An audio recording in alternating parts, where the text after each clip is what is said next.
Quand on parle de Star Wars et de l'Empire, on pense directement aux Stormtroopers basiques, un peu nuls de temps en temps, on va pas se mentir. Mais l'Empire possède une grande diversité d'unités militaires, que ce soit les troopers basiques, les Shore-troopers, les Scout-troopers, cependant certains d'entre eux se voient plus ou moins inefficaces, notamment lorsqu'il faut viser des Ewoks. Afin de permettre à l'Empire d'imposer sa tyrannie, il fallait que ses troupes évoluent, et créer des forces spéciales dans des utilités diverses, certains dans la poursuite et la recherche des survivants Jedi, ou encore dans des opérations secrètes. Aujourd'hui, nous allons nous intéresser à une unité à l'utilité différente, l'Inferno Squad. Cette unité élite de l'Empire apparue dans le jeu Star Wars Battlefront 2. Elle était une unité de force spéciale composée essentiellement de 4 soldats, du moins à l'origine. Elle fut formée par l'amiral Garrick Versio, un inspecteur général au sein du bureau de sécurité impériale. Cette création est due à la découverte par l'amiral Versio de comment et du pourquoi l'étoile de la mort fut détruite, à la suite de la mission rebelle Rogue One sur Scarif, qui, à cause de la fuite d'informations, a nui à l'Empire par une défaite tragique durant la bataille de Yavin, avec la destruction de l'étoile de la mort. Certain que cet échec aurait pu être évité, Garrick Versio obtint l'autorisation de créer une unité servant à retrouver toutes les informations et fuites pouvant être nuisibles à l'Empire, si elles parvenaient à arriver entre de mauvaises mains. Comme il était le cas pour le message de Galen Erso permettant aux rebelles de connaître l'emplacement des plans et le point faible de la station spatiale. Pour créer l'escouade, Versio se devait de trouver des membres uniques et idéaux à une unité d'élite parfaite. Il sélectionna alors les meilleurs et comme pour toutes les escouades que nous avons connues aux différentes époques, il fallait avoir des membres avec des spécialités dans des domaines précis et différents les uns des autres, afin de créer une réelle cohésion. Ainsi il choisit parmi les membres de l'Empire 4 soldats, premièrement le lieutenant-commandant Del Meeko, Stormtrooper puis Shore-trooper dans le passé avant de devenir ingénieur en chef au sein du destroyer stellaire Implacable. Il était également pilote de chasseur tailleux. Il possède donc des capacités dans plusieurs domaines mais surtout dans les technologies, les réparations et c'est un atout technique au sein de l'escouade.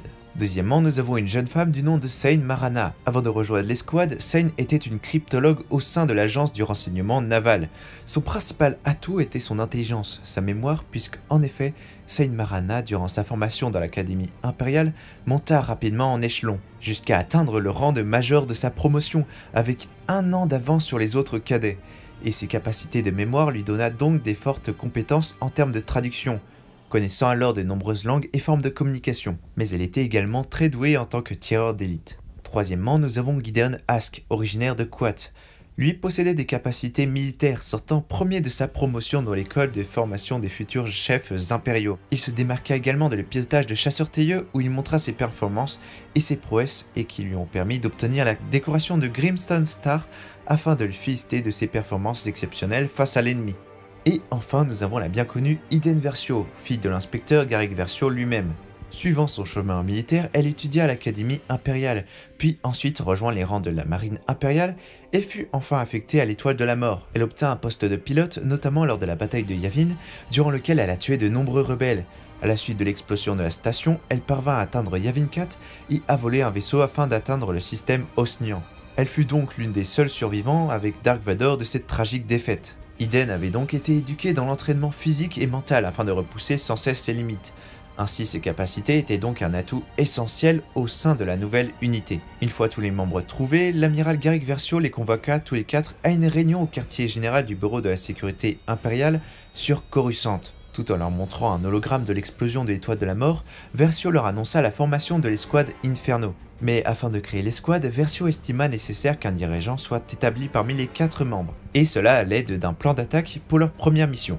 Celui qui créerait le meilleur stratagème se verrait confier le commandement de l'escouade, et de plus, si cette mission était un succès, ce commandement serait permanent au sein de l'escouade Inferno. Les 4 membres se lancèrent donc dans la conception d'un plan pour cette première mission. Une fois toutes les stratégies passées à revue, l'amiral Versio estima qu'aucun de ses plans n'était parfait. Il choisit donc le plan qui offrait les meilleures chances de succès et le stratagème choisi fut donc celui d'Iden Versio. La première mission avait donc pour objectif de récupérer des informations pouvant être nuisibles si le Moff Jacune Perez les vendait afin de supprimer ses dettes. Les 4 membres suivirent donc le commandement d'Iden Versio et s'infiltrèrent au sein du mariage de la fille du Moff. Cette première mission fut une réussite et l'ensemble des membres reçurent une promotion et Iden Versio promu au grade de capitaine, notamment grâce à la réussite de son plan. Cette dernière demanda donc des équipements et l'amiral Versio leur procura un vaisseau, une corvette de classe Raider du nom de Corvus. Après la réussite de cette mission, l'Inferno Squad continua son chemin dans diverses missions, toujours affectées à l'empêchement des fuites d'informations. Une des missions durant laquelle les squads s'est le plus démarqué est sa traque d'une cellule rebelle, dérivée de celle de Saw Gerrera, puisque en effet après la destruction de Jeddah City, une infime partie des partisans de Gerrera survécurent, n'étant pas présents sur la Lune lors de la destruction de la cellule rebelle. Les partisans survivants, se faisant alors appeler les rêveurs, et bien qu'ils étaient moins extrémistes que les prédécesseurs, ils agissaient efficacement avec une précision qui laissa penser l'Empire que la cellule rebelle avait accès directement à des informations et à des données impériales. C'est donc en tant qu'espion que les membres de l'Inferno Squad découvrirent la source de cette réussite. Il s'agissait d'un agent du BSI nommé Lar Kantayen, qui donnait des informations aux rebelles. Une fois ce dernier éliminé, les squads Inferno toujours infiltrés parvinrent à détruire la totalité de la cellule rebelle. Mais cela ne fut pas sans perte, puisqu'en effet Inferno 4, ou plutôt Sane, se sacrifia pour la réussite de la mission, recevant alors tous les honneurs dus à une héroïne de l'Empire. Avec tous les égards dus à des héros de l'Empire. Marana Sane eut l'attribution du Laurier Noir, une médaille que l'on reçoit à titre posthume, c'est-à-dire après la mort. Les squads prirent donc un coup terrible mais continua à persister. Durant les 4 années de la guerre civile galactique, ils continuèrent donc leur mission spécifique, à 3, et ce dans un grand succès. Et c'est en 4 après la bataille de Yavin qu'ils furent envoyés en soutien aux troupes au sol durant la bataille d'Andorre, durant lequel ils furent un soutien important aux soldats classiques. Cependant, leurs efforts pour surmonter les rebelles n'ont pas été suffisants. Et étant témoin de la destruction de la seconde étoile de la mort, après avoir appris qu'au cours de la destruction de la station impériale que l'empereur était mort, ceux-ci ne voyaient plus qu'une seule mission, venger le décès de l'empereur Palpatine. Ainsi, sous l'ordre de Garrick Versio, l'Inferno Squad prit part à l'opération Cendre, plan mis en place par Sidious lui-même afin que l'Empire meure avec lui, mais qui a aussi pour but d'anéantir et de se venger des ennemis, et ce en dévastant et rendant inhabitables des planètes comme Naboo ou encore Vardos. La mission des squads Inferno était donc d'assurer le bon fonctionnement et la protection de l'opération Cendre. Toutefois, au cours des événements, Del Meco, dans une mission ayant pour but de détruire un avant-poste avec des reliques pouvant être utiles à la rébellion ou aux Jedi, telles qu'une boussole Jedi, Miko rencontra Luke Skywalker qui lui sauva la vie et lui a fait renoncer à la destruction de l'avant-poste. Le jeune homme commença alors à douter de son vrai chemin. Et Iden Versio en eut le même doute durant l'opération Cendre, voyant des innocents mourir. C'est ainsi que les deux membres se retournèrent contre l'Empire.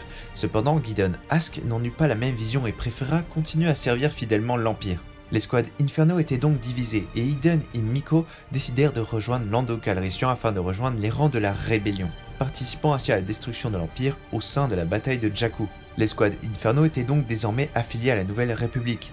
Mais les deux anciens membres décédèrent durant le nouveau conflit galactique qui arrivait avec le Premier Ordre. Miko sous la main de Gideon Ask, alors officier du Premier Ordre, et Iden en se sacrifiant pour offrir les plans d'un cuirassé du Premier Ordre au même moment que la destruction de la base Starkiller, offrant ainsi le plan du Destroyer de Star Wars 8.